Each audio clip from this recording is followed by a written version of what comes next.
Sobrino de John F. Kennedy e hijo de Eunice Kennedy Shriver, fundadora de Olimpiadas Especiales, para Timothy Shriver no fue fácil encontrar un lugar propio desde el cual destacar. I was afraid as a little boy of, we had a lot of tragedy in my family. I was always afraid that people were going to die.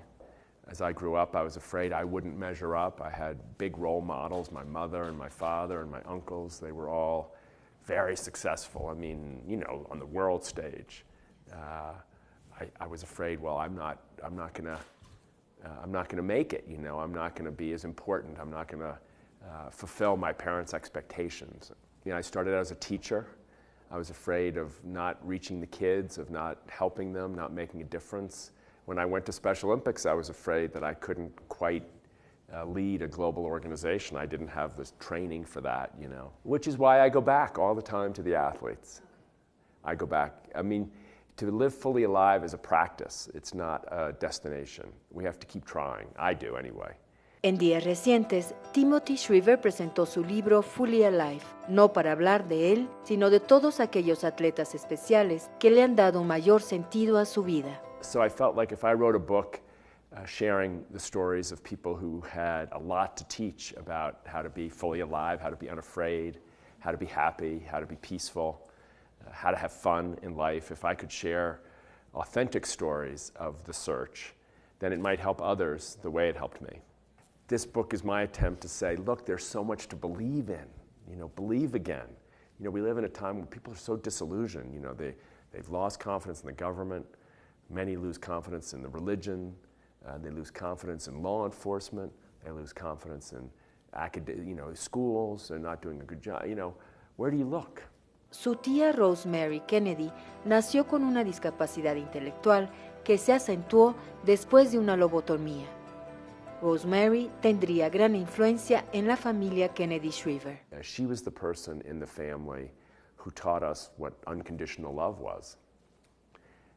Everyone else had to work hard to get their place, if you will. We had to compete to be the best, or give the best speech, or write the best book, or get the best grades in school, or get the best job after school. Rosemary came into our house, and she was the person who everybody loved, even though she didn't do any of that. And she was the person who never asked what grade you got, or whether you were more important than the other person. Activista y presidente de la Junta Internacional de Olimpiadas Especiales, Timothy Shriver sirve en este puesto a 4.4 millones de atletas de Olimpiadas Especiales y a sus familias en 170 países del mundo, México entre ellos. Esta organización prevalece en México desde hace 26 años, con más de 28,000 atletas en 25 estados de la República Mexicana.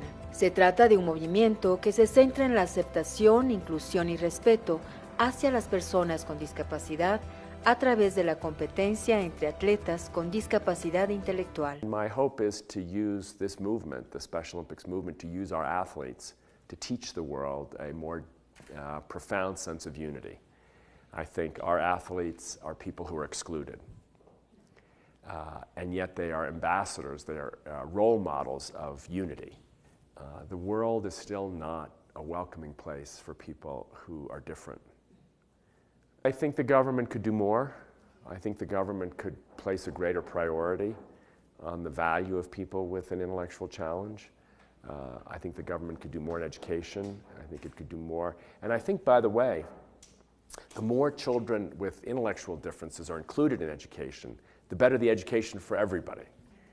Because the non-disabled child learns the first lesson. Everybody's got a gift. This is a huge life lesson. Con imágenes de Antonio Guzmán, Cristina Pérez Stadelman, El Universal Televisión.